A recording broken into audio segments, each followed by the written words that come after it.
In the past few years, LEGO Star Wars Clone Troopers have changed drastically, introducing a brand new design in 2020 and 2 years later a brand new helmet mold with the widely controversial helmet holes. We see so many different opinions about these new Clone Troopers, ranging from people loving them and people hating them, but between these there are some true issues that are not as widely addressed. Today I want to look at the state of modern LEGO Star Wars Clone Troopers and highlight what I think is the true issue with these minifigures. Clone Troopers were changed forever in 2020 when the 501st Battle Pack was finally released in the style of these brand new $30 Battle Packs. And honestly, this set was quite perfect. LEGO finally realized the demand for these specific Clone Troopers and LEGO Clone Troopers in general, and this set created a trend for new sets with these new style of Clone Troopers. We saw the 332nd Clone Trooper at the same time, and then 2 years later we saw a new version of the Republic fighter tank with the 187th Clone Troopers, which were really nice minifigures. However, in the same year as this new set, we saw the ATTE, and despite being an incredible remake of this widely beloved vehicle, the Clone Troopers were to some quite disappointing. Why? Because of the newly introduced helmet holes. Helmet holes were quite honestly always necessary for Phase 2 helmets, as they have been included in Phase helmets for several years at this point. However, the way LEGO made these new helmets were not the way fans had been hoping, and made these helmets look a little bit off. Right off the back though, I don't think helmet holes are really that much of an issue with these minifigures, and the difference isn't as bad as some people let on, in my opinion at least. And ultimately, it is a good thing, allowing characters like the new Commander Cody to use a sun visor piece, and the later minifigures like Captain Rex and ARC Trooper 5s to have antenna attachments. 2023 came around, releasing several new Clone Trooper minifigures in the 332nd Battle Pack, the upgraded 501st Battle Pack, as well as the Coruscant Guard gunship. All of these sets were really good, some flaws with some of the minifigures though, such as the faded printing on Commander Fox, as well as the printed waist cape, which was also seen on the 501st Officer. The printed waist cape is unfortunately the new norm for waist capes in LEGO Star Wars, introduced with these two minifigures.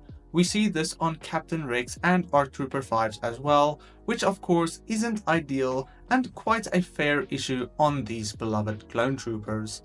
That is overall the rundown of issues that are widely talked about in the LEGO Star Wars community. Some I do not necessarily agree with, and some are real issues that I would like to see being made better. But these are issues I have talked about before as well, but the purpose of this video is to shed light on a different issue that I have been thinking about recently. Modern clone troopers are good. For the most part they look really nice, and the new design works well as Clone Wars and prequel style minifigures.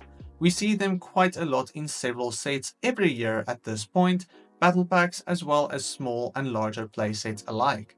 However, there is definitely a bias towards certain clone troopers, in my opinion at least. Since 2020 we have seen so many different variants of the 501st Clone Trooper as well as the 332nd Trooper, as these were the most in-demand clone troopers at the time, and honestly the 501st Clone Troopers are still probably the most popular.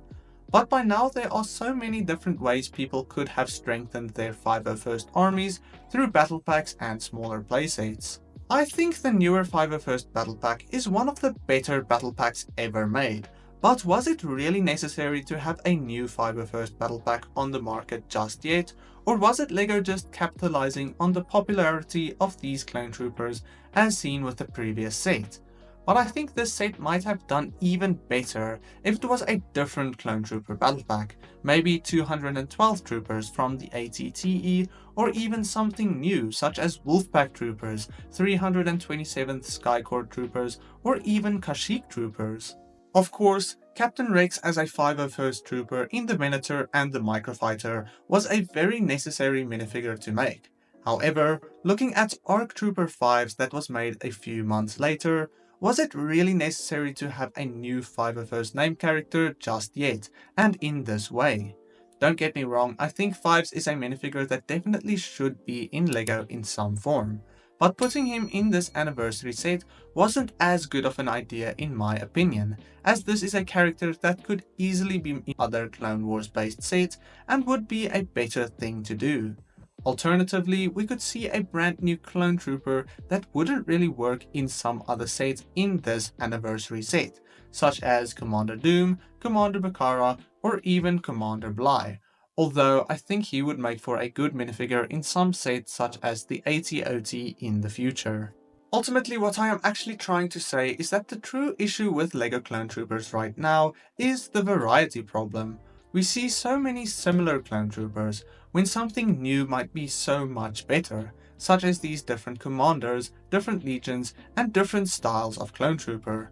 Additionally, we also basically see Phase 2 troopers and airborne troopers, and that is about it.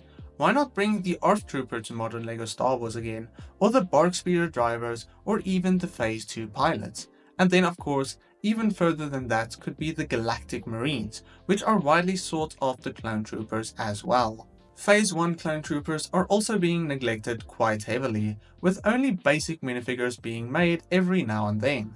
Why not bring some named Phase 1 clone troopers to the modern style of LEGO Star Wars, as the older versions are all based on the old Clone Wars designs. Clone trooper collecting and army building will always be an important and popular part of the LEGO Star Wars hobby, and we constantly see massive armies being made online and everyone in some way wants to take a part in it. But the fact that you have to resort to shops selling custom clone troopers just to get your favorite characters is a real issue in my opinion. Custom clone troopers can always be available to you as better and more expensive alternatives to the LEGO designs, but I think these characters have to at least be available in official LEGO at some point. So what is the solution moving forward? I think other than some necessary design changes, such as the wastegapes, which unfortunately most likely won't change, I think LEGO should actively work on creating a wider variety of characters for the fans to enjoy, not only the clone troopers that seem to be popular at the time.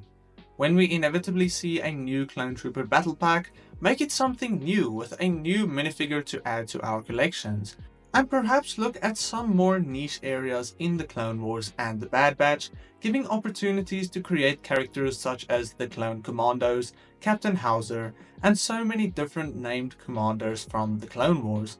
Whether these clone troopers are the most popular and well-known characters from the show doesn't matter at this point, because the LEGO Star Wars fans are bound to buy basically anything including clone troopers at this point.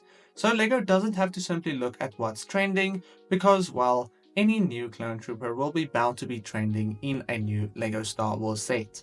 Let me know what you think about this and whether you agree with anything I have said in this video. If you enjoy any of my videos, consider dropping a like and subscribing to the channel, and then I hope to see you in the next one. God bless you and cheers.